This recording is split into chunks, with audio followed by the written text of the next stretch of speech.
Arka bertanya dengan nada suara yang tak begitu menyenangkan telinga. Yang mana? Amanda balik bertanya. Yang pegang perut kamu. Jefferson, teman kuliah aku dulu di Amerika. Ada hubungan apa kamu sama dia? Tanya Arka lagi. Udah dibilang teman, masih nanya. Gitu caranya jawab pertanyaan suami? Ya abisnya kamu, marah-marah gitu. Gimana nggak marah coba? Dia datang-datang cium pipi kamu, pegang-pegang perut kamu. Dia nggak grepe-grepe aku ya? Dia pegang perut aku itu minta izin. Kenapa kamu izinin? Orang dia cuma mau pegang doang, bukan niat mau mesum. Dari mana kamu tahu dia nggak niat mesum? Emang kamu peramal, bisa tahu isi hati orang? Jeff itu teman aku dan aku tahu dia. Aku temenan sama dia udah lama, jauh sebelum aku kenal kamu. Ya tapi nggak harus gitu juga di depan aku. Kenapa? Karena kamu istri aku. Arka menghentikan mobil secara mendadak dan menghujani Amanda dengan tatapan yang tajam. Keduanya kini terpaku dalam diam, namun detik berikutnya Amanda secara serta-merta mencium bibir Arka. Arka terkejut, namun akhirnya ia pun membalas. Ia mencium Amanda sambil memeluk dan mengelus perutnya yang membuncit. Suasana pun seketika memanas.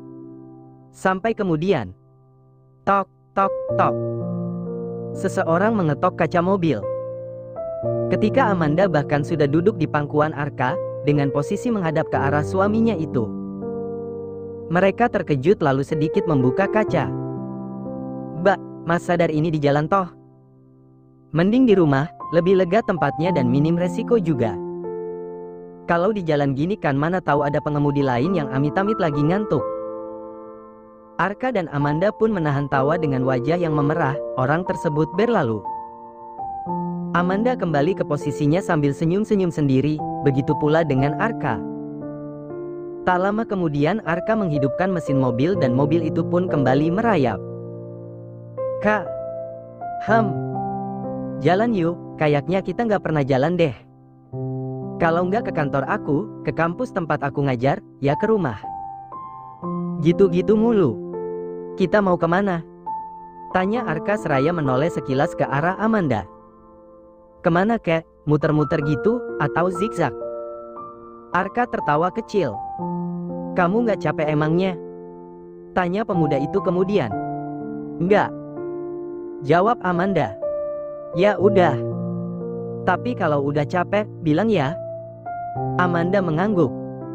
Mereka lalu mengitari jalanan yang sudah cukup sepi dari kemacetan. Mereka berkeliling tak tentu arah.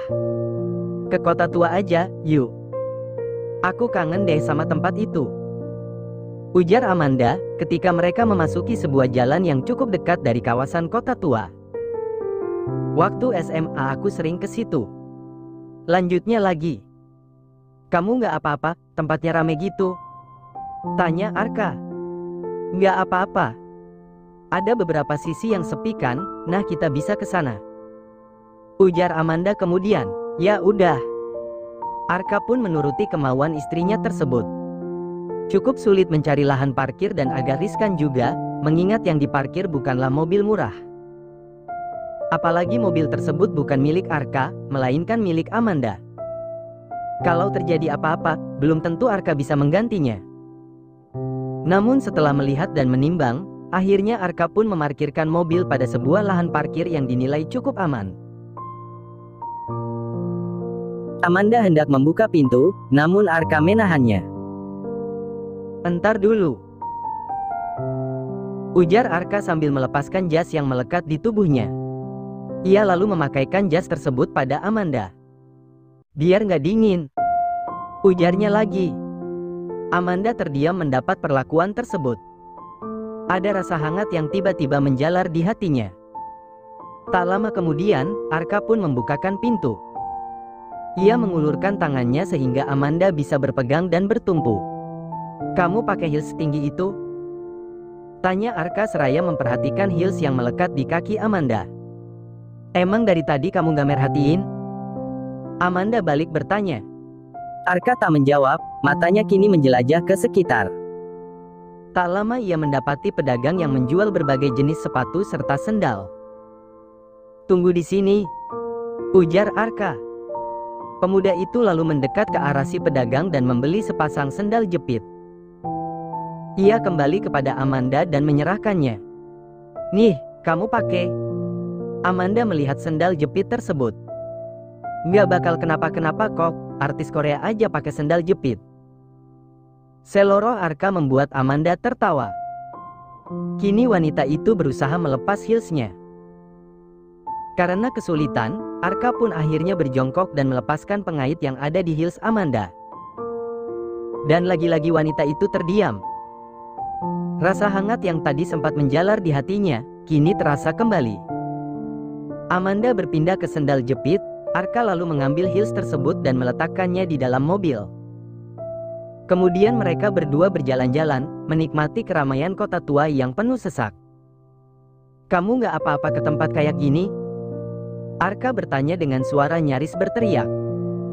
Karena banyaknya suara di sekitar mereka. Ia takut kalau Amanda merasa tak nyaman. "Nggak apa-apa, lagian aku juga udah lama nggak berada dalam keramaian," balas Amanda tak kalah berteriak. "Kalau capek, bilang." "Iya. Kak, ada yang jual gula kapas. Aku mau beli." Tiba-tiba mata Amanda tertuju pada seorang penjual gula kapas yang ada di suatu titik. Arka pun menggandeng Amanda untuk menuju ke tempat tersebut. Ia membelikan satu untuk Amanda. Mata wanita itu lalu menjelajah ke sana kemari. Ke sana, yuk." Kali ini gantian Amanda yang menarik Arka. Ia mengajak pemuda itu nonton band yang sedang manggung di depan sebuah kafe. Amanda tampak bernyanyi-nyanyi mengikuti lagu yang tengah dinyanyikan. Arka sendiri tertegun, ia tak menyangka hal seperti ini saja bisa membuat wajah Amanda penuh tawa dan senyuman. Amanda mencium bau sesuatu, ketika gula kapasnya telah habis. Semenjak hamil penciumannya meningkat tajam. "Kak, mau kerak telur?" Rengeknya seraya melihat ke arah pedagang kerak telur yang mangkal tak jauh dari tempat di mana mereka berdiri. Arka memperhatikan, ternyata untuk menuju ke sana harus melalui kawasan yang sangat padat. Akibat banyaknya pengunjung yang melewati jalur tersebut. "Ya udah, aku beliin. Kamu tunggu di sini. Jangan kemana-mana, oke?" Amanda mengangguk. "Jangan kemana-mana, di sini aja," ujar Arka sekali lagi. "Iya. Sini munduran dikit. Nanti kesenggol orang, jatuh lagi kamu." Arka sedikit menjauhkan Amanda dari kerumunan. "Di sini ya, jangan kemana-mana." "Iya, Arka." Arka pun segera beranjak, namun sesekali ia masih menoleh memperhatikan Amanda.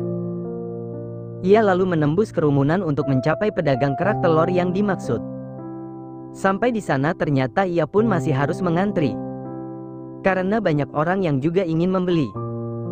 Ketika Arka selesai membeli, ia kembali harus melewati kerumunan untuk yang kedua kalinya. Dengan susah payah akhirnya ia bisa menembus kerumunan tersebut dan kembali ke tempat semula. Namun ketika sampai Amanda sudah tidak ada. Arka menoleh ke sana kemari, tetapi tak ada tanda-tanda keberadaan wanita itu di sekitarnya. Arka seketika panik, ia berlarian ke sana kemari mencari Amanda. Ia mencoba menghubungi nomor Amanda, namun tak tersambung. Sementara dari sebuah sudut, Amanda memperhatikan Arka yang tengah sibuk mencarinya. Amanda tersenyum sekaligus terharu, matanya kini berkaca-kaca menahan tangis. Tak lama kemudian Arka terlihat menemukannya. "Amanda, dari mana aja sih kamu?" tanya Arka panik, nafasnya terdengar begitu memburu. Sementara Amanda hanya tersenyum. "Cengar-cengir lagi kamu, orang panik." Amanda makin tersenyum. "Kan aku udah bilang jangan kemana-mana." "Iya, kebelet soalnya. Pengen pipis." Amanda membela diri. Arka menghela nafas, ia lalu menyerahkan kerak telur yang diminta istrinya tersebut. "Makasih ya, Arka." Arka mengangguk, meski kepanikan di wajahnya belum juga usai. Sejenak Amanda dan Arka lupa jika mereka merupakan pasangan kawin kontrak yang terikat sebuah perjanjian. Malam itu mereka lewati dengan penuh canda tawa. "Arka, aku pengen kamu pegang ular itu." Amanda menyatakan permintaan yang membuat Arka tercengang sekaligus bergidik ngeri. Pasalnya wanita itu memintanya memegang ular sanca yang tengah dibawa oleh seseorang. Tepat di sisi kanan pintu masuk utama Museum Fathaillah. "Nggak mau ah, geli," ujar Arka dengan wajah panik dan kening yang berkerut. "Ayolah, Kak. Kamu mau anak kamu ileran?" Amanda mengusap perutnya sambil menatap Arka penuh harap. "Kamu ngidam yang lain aja bisa nggak sih? Aku takut sama ular, geli tahu nggak?" "Ayolah, Arka." Amanda masih penuh harap. "Ayo mas, daripada anaknya ileran loh. Sekali pegang cuma 15 ribuan aja, nggak pakai pajak dan PPN," ujar si pemilik ular itu. "Bukan masalah uangnya, Mbak. Saya geli sama ularnya," ujar Arka masih bergidik ngeri. "Ayolah Arka, aku pengen kamu kalungin ularnya itu di leher kamu." Amanda mendorong Arka ke arah si pemilik ular dengan paksa. Sementara yang didorong masih berusaha menolak dengan keras. "Nggak. Ayolah, Kak. Nggak mau, sekali ini nggak apa-apa kita berantem. Kamu mau ngambek juga nggak apa-apa," ujar Arka. "Huah." Amanda menangis. Oke. Arka pun menyanggupi. Ternyata tangisan kolokan Amanda lebih menyeramkan daripada ular tersebut. Karena semua mata kini tertuju pada Arka. Daripada digunjingkan sekitar sebagai suami yang pelit, lebih baik Arka berhadapan dengan ular. Ia pun berdiri dengan harap-harap cemas. Saat dua pemilik ular itu mengalungkan hewan melata tersebut ke lehernya, Arka sangat takut dan gemetaran. "Nah, gitu dong," ujar Amanda gembira. "Jangan lama-lama," ujar Arka sambil menghindari kepala ular yang merayap di tubuhnya. "Entar dulu, foto dulu," tukas Amanda. Wanita itu lalu mengambil handphone dan berfoto selfie dengan latar belakang Arka yang tengah tersiksa. "Buruan, Manda. Entar dulu, yang tadi jelek fotonya. Jepret, jepret, jepret. Manda, ini ularnya ngelilit aku. Maan." Waktu berlalu, drama ular pun selesai. Arka akhirnya bisa bernafas lega. Amanda dan Arka kembali berkeliling mengitari kota tua. Sejak tadi sudah 2 kali mereka makan.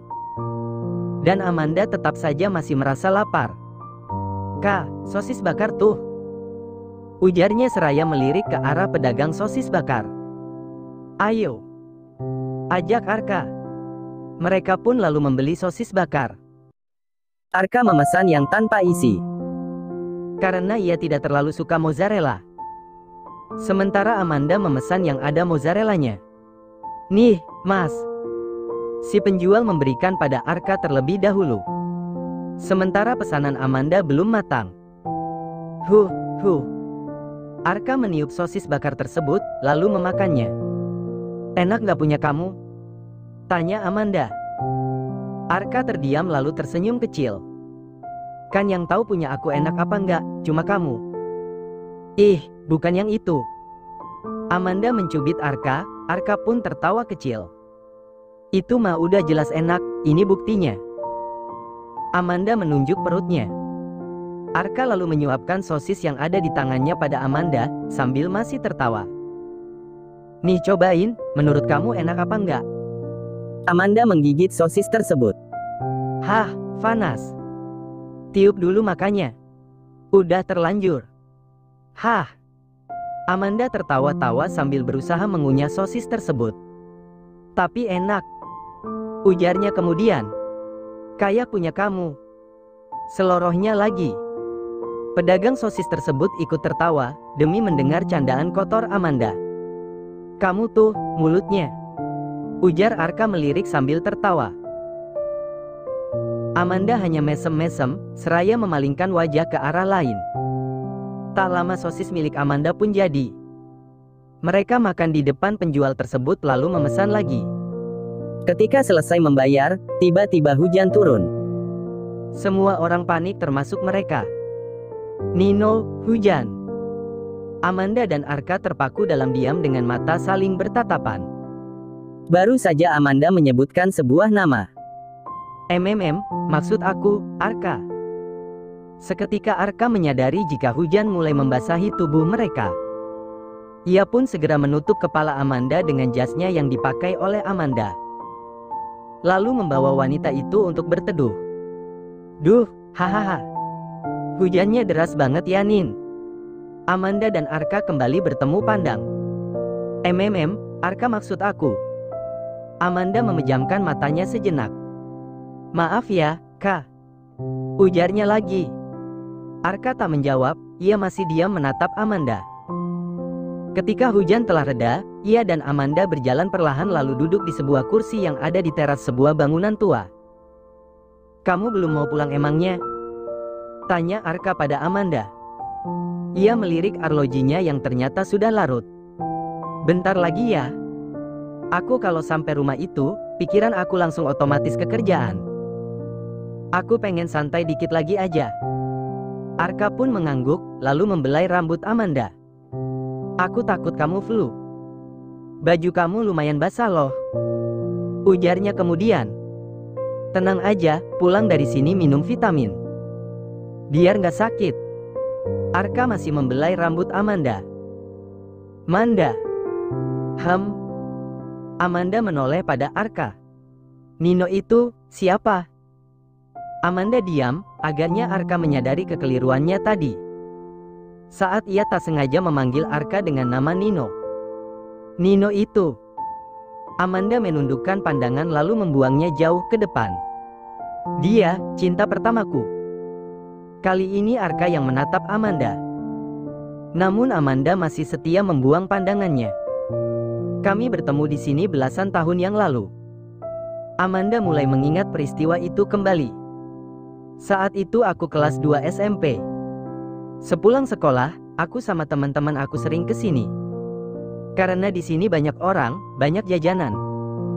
Suatu ketika kami kehujanan dan kami berlari mencari tempat berteduh. Berebut dengan orang lain yang juga mau berteduh. Aku lari ke tempat tadi di mana kita berteduh. Amanda menatap Arka dan Arka pun diam mendengarkan. Temanku mendorong aku, dan aku tabrakan sama salah satu anak dari SMP lain. Saat itu kami sama-sama terdiam, dia ngeliatin aku dan aku juga ngeliatin dia. Amanda menunduk sejenak lalu tersenyum. Ingatannya masih sangat jelas tentang peristiwa itu. Teman-teman kami meledek kami. Sampai saat hujan reda pun, kami masih saling mencuri pandang. Walau harus berpisah di arah yang berbeda. Nino, buruan. Amanda, ayo. Saat itu teman dari kedua belah pihak sama-sama memanggil. Tetapi Amanda akhirnya mengetahui jika anak tersebut bernama Nino. Dan Nino pun mengetahui jika gadis yang ia lihat itu bernama Amanda. Mereka lalu berpisah di hari itu. Hari demi hari berlalu, Amanda tak pernah lagi melihat si anak bernama Nino tersebut. Namun suatu ketika, mereka kembali dipertemukan oleh hujan. Saat mereka berteduh di tempat yang sama. Kayaknya, mesti hujan dulu ya biar ketemu kamu. Amanda berujar duluan, saat itu Nino terkejut. Begitu pula dengan teman-teman mereka. Ci. Ujar teman-teman mereka kala itu. Akhirnya mereka pun berkenalan dan saling bertukar cerita. Terus, kalian pacaran? Tanya Arka kemudian. Amanda menggeleng. Nggak pernah ada kata pacaran di antara kami. Tapi kami saling tahu tentang perasaan masing-masing. Kami sering ketemu di sini, bahkan ketika kami sama-sama sudah masuk SMA. Terus, Nino itu, dia anak yang misterius. Aku nggak pernah tahu di mana rumahnya. Dan dia nggak pernah banyak bercerita soal kehidupan pribadinya. Sampai suatu ketika, Nino menemui aku dengan wajah biru lebam seperti bekas pukulan. Terus, tanya Arka lagi. Dia baru jujur, kalau dia memiliki orang tua yang kasar. Ayahnya pemabuk dan ibunya wanita malam. Nino sering dipukul ketika ayahnya sedang mabuk. Nino bilang, dia ingin punya orang tua angkat. Atau pergi dari rumah dan hidup di jalan. Dia udah nggak kuat menghadapi orang tuanya lagi. Setiap kali melihat orang tuanya, Nino bilang dia pengen bunuh mereka. Amanda menarik nafas, kemudian lanjut bercerita. Suatu pagi aku bangun, lihat berita ada sebuah rumah kebakaran. Dan ternyata itu rumah Nino. Seluruh penghuninya tewas kecuali Nino. Tapi sejak saat itu aku nggak pernah ketemu dia lagi.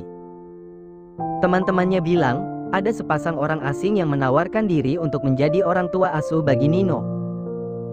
Tapi mereka nggak tahu, orang asing itu berasal dari mana dan tinggal di mana. Suatu pagi aku bangun, lihat berita ada sebuah rumah kebakaran. Dan ternyata itu rumah Nino. Seluruh penghuninya tewas kecuali Nino. Tapi sejak saat itu aku nggak pernah ketemu dia lagi. Teman-temannya bilang, ada sepasang orang asing yang menawarkan diri untuk menjadi orang tua asuh bagi Nino. Tapi mereka nggak tahu, orang asing itu berasal dari mana dan tinggal di mana. Amanda memejamkan matanya sejenak. Arka lalu merangkul dan membelai kepala wanita itu. Kalau seandainya Nino datang dan mencari kamu, apa kamu mau kembali sama dia? Tanya Arka. Kalaupun dia masih hidup, mungkin sekarang dia udah nikah. Amanda mengangkat kepalanya dan menatap Arka. Ada seutas senyuman di bibirnya kini. Ya siapa tahu aja belum nikah dan selama ini dia nyariin kamu. Akunya udah hamil gini. Amanda memandang dan mengusap perutnya. Dia baru jujur, kalau dia memiliki orang tua yang kasar. Ayahnya pemabuk dan ibunya wanita malam. Nino sering dipukul ketika ayahnya sedang mabuk. Nino bilang, dia ingin punya orang tua angkat. Atau pergi dari rumah dan hidup di jalan. Dia udah nggak kuat menghadapi orang tuanya lagi. Setiap kali melihat orang tuanya, Nino bilang dia pengen bunuh mereka. Kalaupun dia jomblo juga, mana mau dia sama aku lagi. Kali ini mereka berdua tertawa. Jauh di Bandara Internasional Soekarno-Hatta, sebuah pintu pesawat terbuka.